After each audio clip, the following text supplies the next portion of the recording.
चुटकी दुल्हन सबके प्यारी दुल्हन, तू हो चुटकी दुल्हन सबके प्यारी दुल्हन। पैदा होले लाडली ता खुशी छा जाला, माई बाबा के लाडली खिलौना बन जाला। खेलत खेलत भैलू सयान, कब बैठावे के डोली में रहल अरमान बड़। फिर एक दिन बिटिया पराई हो गइल, बेटी बन गइल दुल्हन।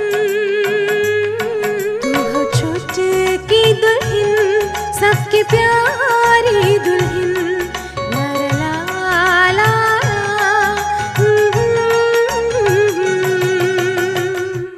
अब हमार घर का दरवाजा तोहार खातिर हमेशा हमेशा के लिए बंद हो गइल बा। तोहार बबनी के साथ जौन अन्याय हो रहल बा ओकरा खातिर हम माफी मांगत बानी। बाकी तोहार दीदी के साथ जो कुछ भी भइल बा ओकरा खातिर ई घर में रहल वाला सब जन जिम्मेवार बा।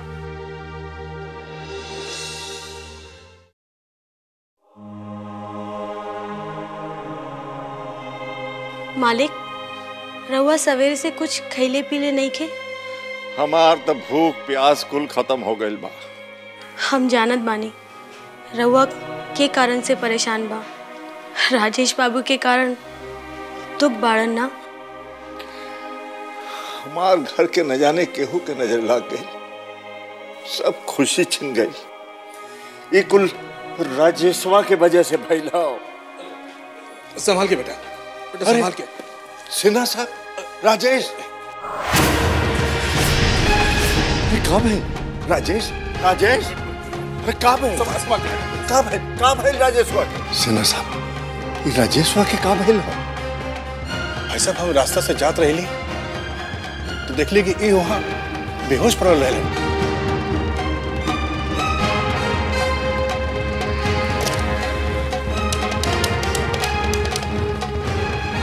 हेलो डॉक्टर साहब, हम राम मनोहर बोले था। हाँ, तनी जल्दी घर आ जाएं, राजेश की तबीयत बहुत खराब है।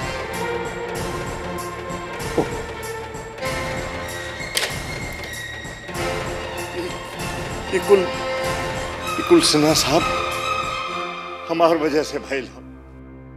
हम ना जानली कि राजेश ऐसा कदम उठा ली।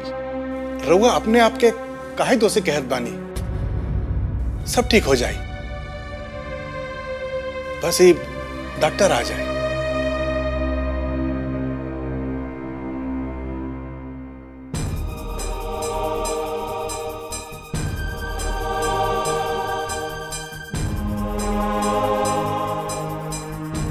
हमरे समझ से तो बस एक ही रास्ता बचल बा, हिमांजलि के यहाँ ले आई।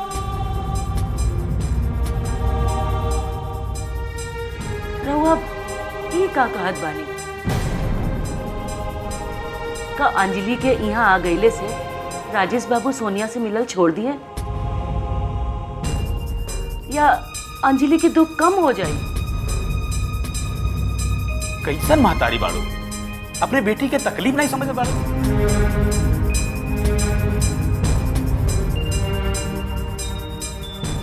हमरा से ज्यादा के समझ सकेला ओकर दुख। अपन कोख में 9 महीना पाल के ओकर जन्म देले बानी हम। हमरा तो समझ में नहीं आता कि का करी। हमरे समझ से तो ये समस्या का एक ही समाधान बा, अंजलि बिटिया के वहां से लिया लाई और ओकर दूसर ब्याह कर दी।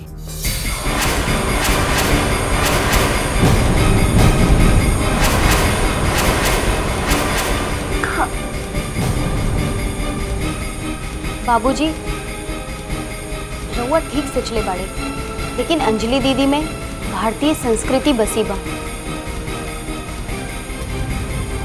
जोने से वो अपने पति के परमेश्वर मानेली। वह तो कारण बा, जोने के कारण वो गम के चक्की में पिसत बा।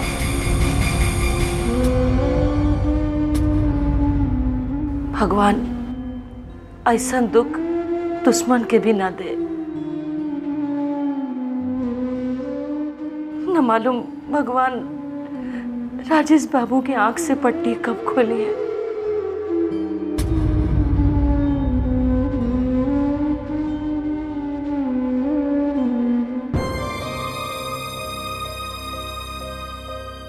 डॉक्टर साहब, राजेश के होश कबले आई? 1 घंटा तो बीत चुकल बा। आप चिंता ना करी, इंजेक्शन लगा देले बाड़ी, जल्दी होश आ जाए। हाँ।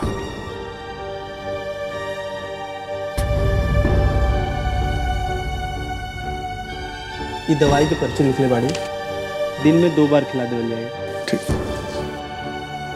अच्छा हम चलत बाड़ी, ये दवाई के पर्चा। डॉक्टर साहब, हम आपके बाहर तक छोड़ के आवत नहीं। कौनो जरूरत ना, हम चल जाए।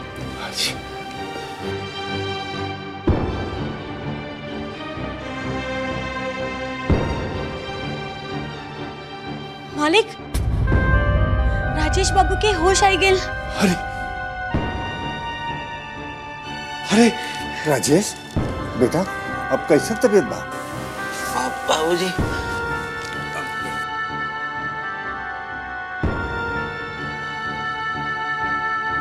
बाबूजी, ये तो हमारे साथ होए के रहल। हम बहुत घटिया इंसान बानी। राजेश, अब ढेर मत बोला, आराम करो, आराम करो, आराम से ले। देखा था केकर फोन? हेलो हेलो, कौन बोलत बानी? हम निम्मो बोलत बानी। चंद्रमुखी, तनी हमका दीदी से बात करा दा। छुटकी भौजी, छुटकी भौजी तो अपने कमरा में बा।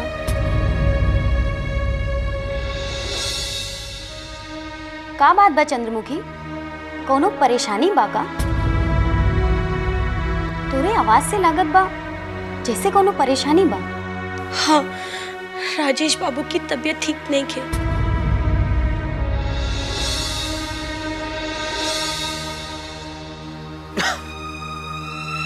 और यही बात अब तक छुटकी भौजी के नहीं के मालूम।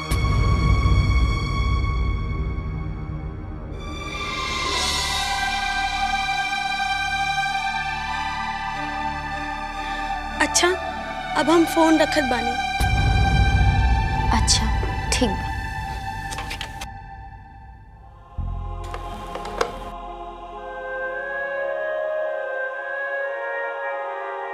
का बात बा निम्मो?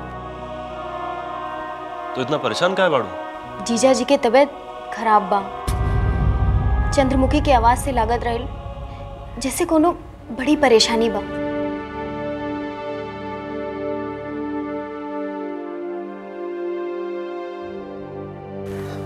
का परेशानी बा?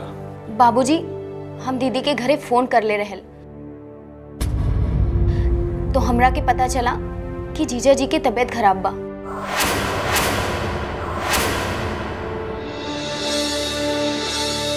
ये का कहत बाड़ू?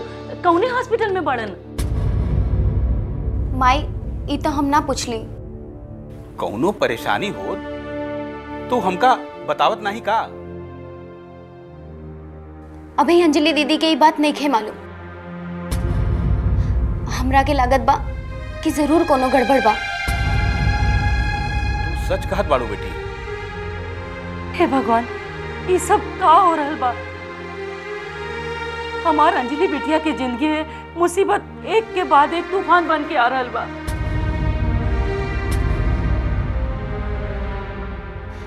बाबूजी, हमरे सबका हुआ चले का चाहिए।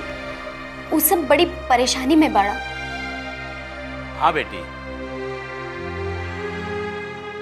हम सबन के जाए के चाहिए।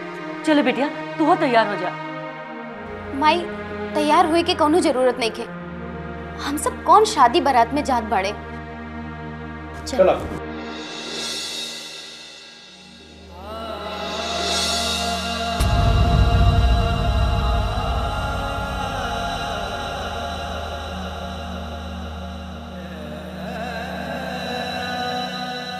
अच्छा भइल हो कि हम मर गई होती।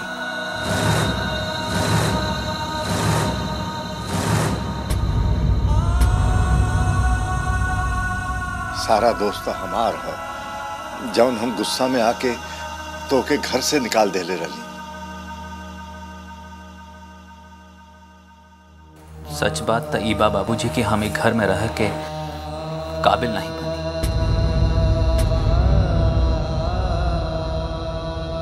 हम सोनिया के प्यार में अंधा होके अपना जहां लुटावत रहली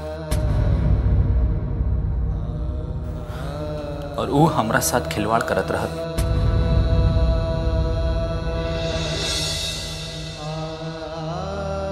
सोनिया हमरा से नहीं, हमरा दौलत से प्यार करत रहल।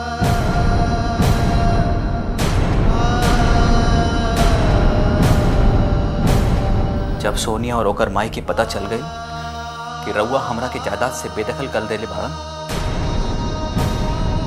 तो ओकर असली चेहरा हमरे सामने आ गई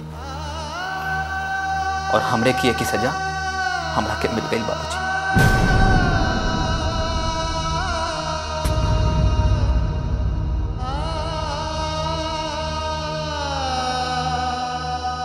सुना राजेश,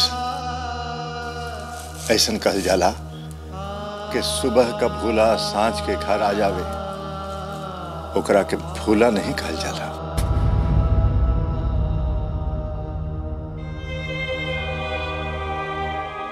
लेकिन हमार भूल माफ करे के लायक नहीं थे बाबूजी।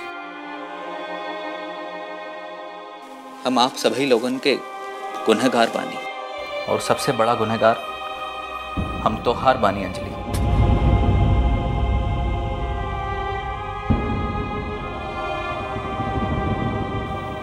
हमरा के माफ करता। रउआ हमरा से माफी मांगकर हमरा के पाप के भागीदार बनात बानी। पत्नी के जगह था पति के चरणों में रहला।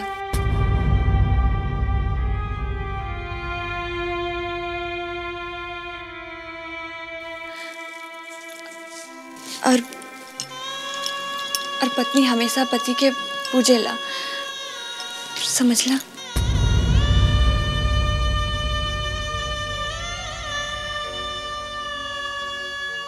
पत्नी के खातिर त ओकर पति भगवान होखेला। हम कितना अनजान रहली, अपना देवी जैसा पत्नी के प्यार के नफरत समझत रहली।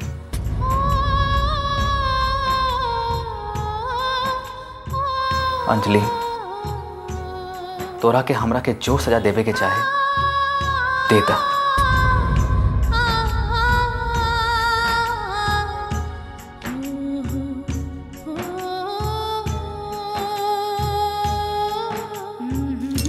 रउआ से हमरा के कोनो शिकायत नहीं खे।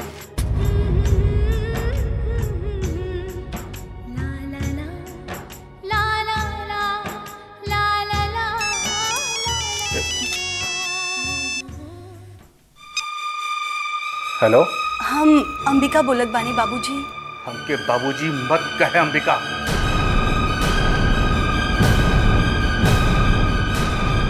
हमके शर्म आवत बा तोहरे के बेटी कहे में। आज तोहरे कारण ई घर के चिराग बुझ जात रहे,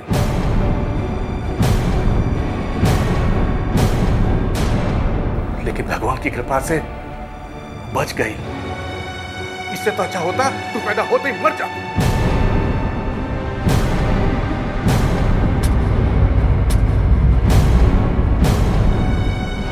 बाबूजी, देख अंबिका, तोहार रोने से हमारा दिल ना पिघली।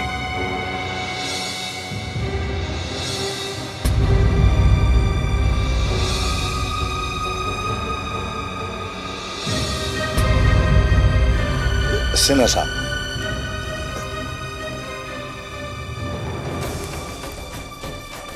अंबिका बेटी। बाबूजी, हमरा से बहुत बड़ी गलती हो गई बाबूजी। हमरा के माफ कर दी बाबूजी। हम तो के माफ कर देले।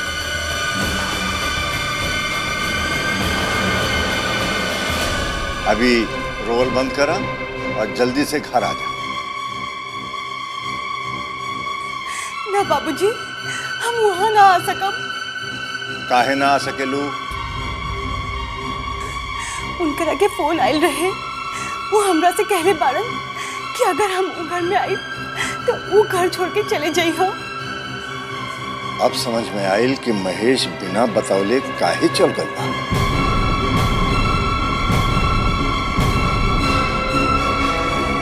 हाँ बिटिया, तू चिंता मत करा, हम महेश से बात करतानी, वो तो के फोन करा।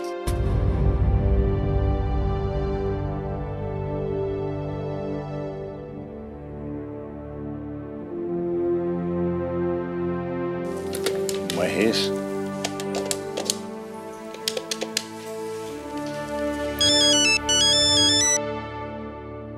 हेलो महेश, अरे तू कहाँ बैठा? बस बाबूजी तन्हाई में खुश रह के कोशिश करत बानी। महेश, तू फौरन घर आ जा, राजेश के साथ बहुत बड़ा हादसा हो गया। क्या? वो तक किस्मत अच्छी रहे कि जान बच गई। बाबूजी सब कुछ ठीक बा ना? हाँ, अब तो सब कुछ ठीक बा। तू फौरन अंबिका के लेके तू हूँ घर आ जा। ना बाबूजी, अब अंबिका ये घर में ना रही, या तो वो रही या हम। महेश, ये तो हर कैसन बचपना बा। ये बचपना नहीं के बाबूजी, अब हम वो जहरीली नागिन के साथ ना रह सकेली। वो जहरीली नागिन जे हमार घर के खुशी दसलेल चाह। वो तो हर पत्नी बा, एक भूल के माफी ना दे सकल तू। रहुआ का चाहत बानी कि हम ओकरा के माफ कर दें? जे हमार घर में नफरत के कांटे बहुत रहा। अरे महेश, अब उसी कांटा में फूल खिल गई।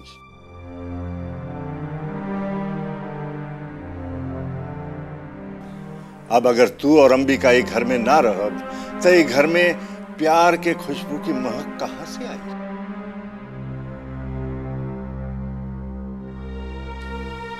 अरे अंबिका तो रो रो के बेचारी बेहाल हो रहल बिया, बार बार माफी मांग रहल बिया। नहीं बाबूजी, हम ओकरा के माफ ना कर सकेंगे। बस महेश, आज राजेश सुधर गए और तोहरे मन में कड़वाहट आ गई। रहुआ ऐसा काहे कहत बानी? भला हम रहुआ की मर्जी के खिलाफ कुछ कर सकेंगे का? हम तो उसे हाथ जोड़ के विनती करत हई, अंबिका के पछतावा हो रहल बा, ओके माफ कर दो, माफ कर दो। लेकिन कुछ नहीं। अब तू फौरन अंबिका के फोन करा, वो बेचारी के रो रो के बुरा हाल हो रहल बा। जब तक तू ना कहब वो घर में ना आई।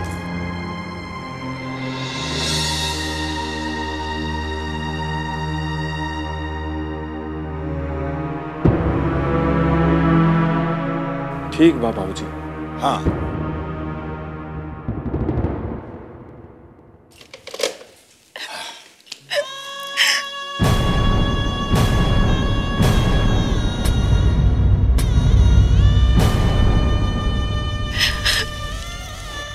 अरे ये का बबुनी, तुम्हार आंख में आंसू? भाई तो खुशी के आंसू बा।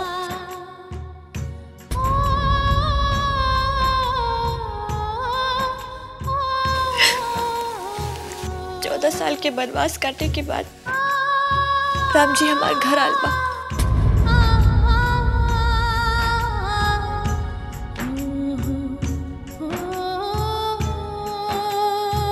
अंजलि, हम तोरा से आज एगो वादा करत बानी। हम तोरा आंख में आंसू नहीं, खुशी दे, हर खुशी दे।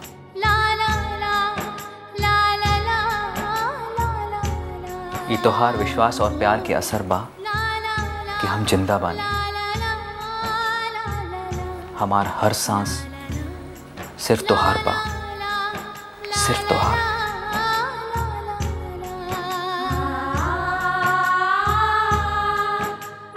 हमके बस तोहार प्यार चाहिए। रवा की खुशी में ही हमार खुशी बा। अंजलि ठीक कह दिया। जय औरत के पति के सच्चा प्यार मिले, समझा वही के सुखी संसार हो लेला।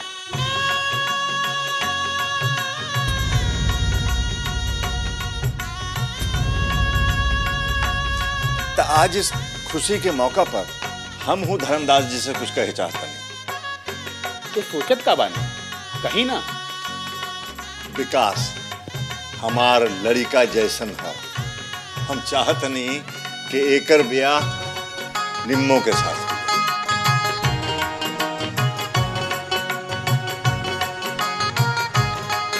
बोला मंजूर बा? तो वहाँ का कहत बानी? बाबूजी एमे का बुराई बा? विकास और निम्मो एक दूसरे के पसंद करत रहा। जब सबके पसंद बा तो हमहू का पसंद बा।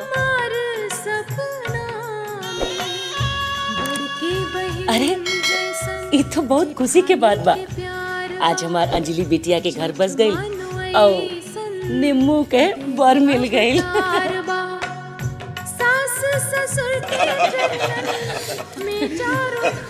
अच्छा भैया अब जाए के इजाजत दी। अरे धर्मदास जी ये खुशी का मौका पर कुछ दिन और नहीं मजा आई। रउआ सच कहत बानी लेकिन जाइल भी तो जरूरी बा। अल्लाह अंबिका भी आ गई। सबके प्यारी दुल्हन।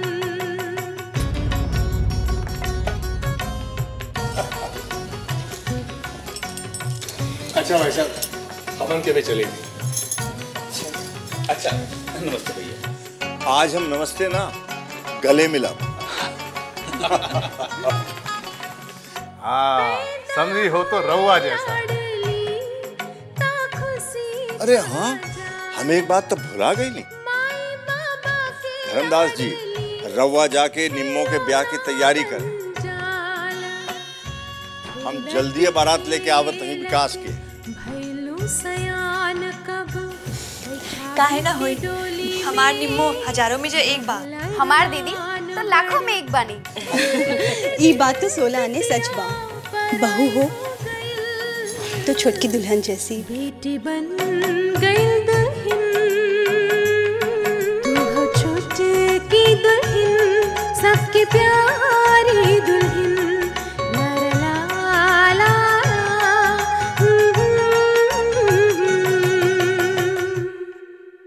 तू हो छोटकी दुल्हन, सबके प्यारी दुल्हन।